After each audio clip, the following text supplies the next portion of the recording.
កងដៅនៃកំណត់ថ្មី ស៊ីជាងធ្វើតាមបញ្ជាថ្នាក់លើនឹងមកដល់ស្រុកយូទូដោយគ្មានជប់ស្មារឡើយ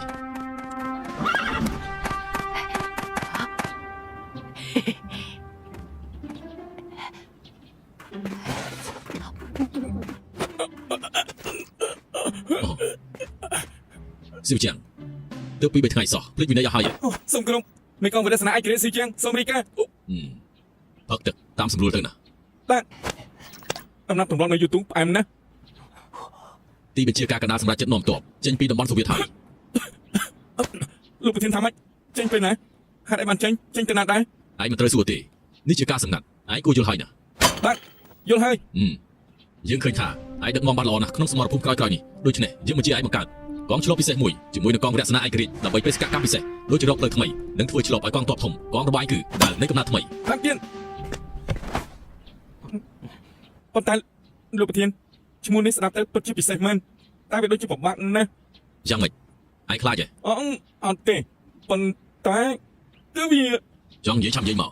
កុំនៅអឹមអៀនដូចក្មេងស្រី បើលោកប្រធានអនុញ្ញាតខ្ញុំនឹងនិយាយភ្លាម ឆាំនិយាយមក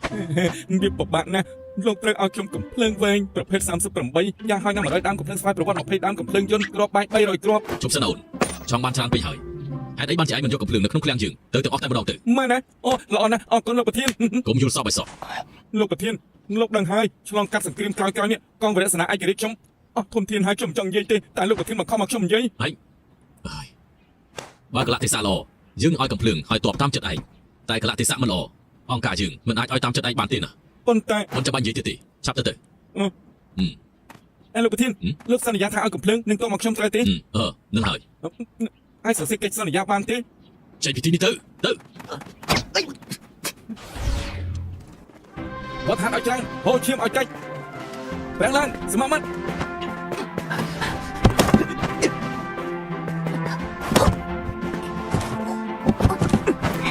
ទាំងអស់គ្នាសម្រាប់5នាទី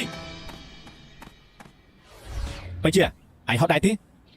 មិនអីទេលបងគឺហៅខ្ញុំថាធីវ៉ាទៅបានហើយ ធីនវ៉ាឈ្មោះឯងពិតជាចំណេញណាស់ ព្រះស្រីស៊ីវឧត្តមសេនីយ៍លីហៅ រីកា ចូលមកការវឹកហាត់យ៉ាងម៉េចទៅហើយ ម្នាក់ស្វាស្វែងណាស់ប៉ុន្តែបញ្ហាគឺក្របកំភ្លើង ស្ដាប់យើងណា បាទ ថ្នាក់លើបានបញ្ជានេះជាបេសកកម្មទី1របស់ឯងប្រឹងប្រែងឡើងណា បាទ ស្ដាប់បញ្ជាដែលនៃកំណត់ថ្មីត្រូវចេញទៅឲ្យចាក់សត្រូវពីក្រោយជួបភ្នាក់ងារចរករីនៅភូមិឡាស៊ីនិងហែហមគេមកស្រុកយូទូវិញនេះជាភារកិច្ចសំខាន់ណាស់តែឯងធ្វើបានដែរទេ បាទសូមលោកទុកចិត្តចុះយល់ហើយនៅតែយើងធ្វើបានទេ បាន ស្រែកឲ្យលឺបានដៅនៃកំណាត់ថ្មីឡាហានទៅមុខ ដល់នៃកំណត់ថ្មីឡានទៅមុខ កុំភ្លេចពីវិន័យបាក់យើងពួកយើងទាំងអស់គ្នាតោះទៅ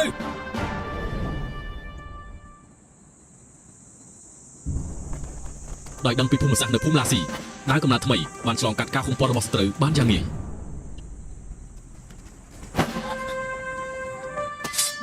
លោកពីក្រោយ កុំបាញ់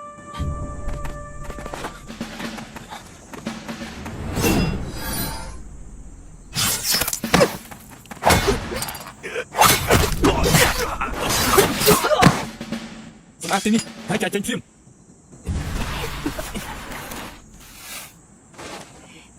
រកឃើញកំណត់មួយទៀតហើយរកមើលសត្រូវសិនមិនខំមានគេមក គូនភ្លាម គឺជាភ្នាក់ងារសម្ងាត់មែនទេ បន្តិចទៀតនឹងហើយកុំឡើងឆ្លើយសំណួរមកនៅផ្ទះយ៉ាងម៉េចដែរ នៅផ្ទះខ្យល់ខ្លាំង ឆេះភ្លើងទេ ឆេះ ភ្លើងអី រងើកភ្លើងមកដុំធ្វើឲ្យស្មៅឆេះ ស្មាមិនពួកយើងមកហែហមលោក ល្អណាស់ចាប់ឡើងដោះអាយងឹបទាំងជុកគ្រាន់តែរកអ្នកសុំទៀតម្នាក់សោះពួកឯងស្ដាប់ឲ្យច្បាស់ខំរឹងឆៃឆេនៅទីនេះអស់ចរៈក្រៃប្រកាសជានៅក្បែរនេះវិបោះយើងបោះក្រៃវិញទៅ មេកងយើងបកក្រោយវិញទៅ កុំតន់អានពួកគេបានបិទច្រកយើងអស់ទៅហើយឡើងភ្នំតែតាមចលុកភ្នំយើងវិញ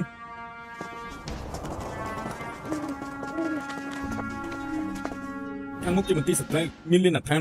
ពួកយើងត្រូវទៅកំទេចលៀនដ្ឋានមុនទើបអាចទៅផុតបាន យើងសម្រាប់វាទៅ កុំរហ័សបើយើងទៅត្រូវសត្រូវពាត់ស៊ីមិនខានបើមានរំសេវប្រហែលជាអាច ឲ្យខ្ញុំគិតបន្តសិនទៅមើលមានក្របបែកដៃ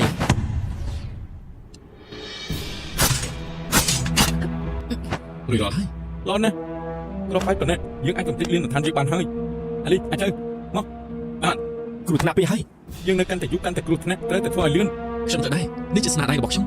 ទេឯងគ្មានបទពិសោធន៍ធ្វើទេ យើងសន្យាមិនឲ្យស្នាដៃឯងអាសាបងទេ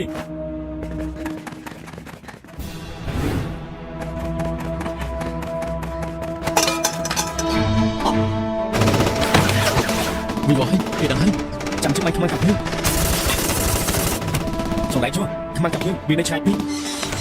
វិវហើយកូនជំនួយសត្រូវមកហើយ ឈ្មោះទីនេះលោកចង់ធ្វើអី កន្លែងទៅយើងទៅជួយមីកូន អញ្ចឹងទុកចិត្តទៅអីលោកអាចជួយទីនេះបានមើលនេះ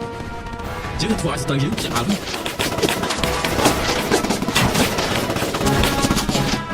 ពីវ៉ាអរគុណឯងហើយ នៅចាំឲ្យទៀតបាច់ទៅ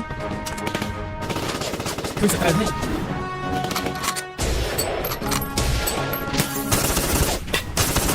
តើបាញ់ហ្នឹង បាត់មកទៅយើងសាកល្បងទៀត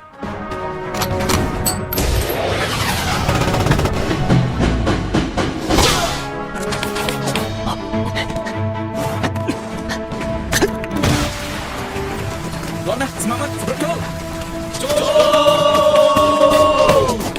ស្មាត់កុំប្រយុទ្ធរត់ទៅ ស៊ឺជាងបានជោគជ័យនឹងនាំចរៈករីមកវិញដោយសុវត្ថិភាព ហេលបងឈិនលបងមកដែរហើយចុះអត់ដល់ស្នេហ៍ឈិន គាត់កំពុងនៅមន្ទីរពេទ្យកណ្ដាលការវាកាត់គាត់ទទួលបានជោគជ័យចុះបរិយាស្នេហ៍អី ខ្ញុំធ្លាក់តំណែងហើយ ហេតុអីភ្លេចវិន័យមែនទេ ពិបាកនិយាយដែរលបងឈិនចាំទីនេះសិនណា ក្មេងនឹងកាត់អីចេះ ភ្លេចវិន័យហើយ សូមរាយការណ៍លោកប្រធានចាំសន្យាទេ តើឯងចង់ធ្វើអីទៀតហើយ ខ្ញុំគ្មានធ្វើអីដែលត្រូវលាក់ពីលោកទេលោកប្រធានខ្ញុំគ្រាន់តែចង់សុំកងកម្លាំងខ្លះតាមលោកប្រធានសន្យា មីកងចិនស្នាក់លើបញ្ជាកងកម្លាំងលោកចូលរួមជាមួយនឹងកងឆ្លូបពិសេសហៅថាដាវនៃកំណត់ថ្មីនេះគឺជាបញ្ជា ថាម៉េចដាល់នៃកំណាត់ថ្មីស៊ីជាងអើយស៊ីជាងឯងលេងខូចណាស់ បន្ថែមកម្លាំងប្រយុទ្ធបង្រួមការឡោមព័ទ្ធសន្និបាតយោធានៅលូសិនគឺជាព័ត៌មានអាក្រក់ អូបើយើងមិនចាប់ផ្ដើមទេខ្ញុំខ្លាចតែណា ចូលបរិយារៃទៅបញ្ជាឲ្យគ្រប់ផ្នែករៀបចំចាយចេញភ្លាម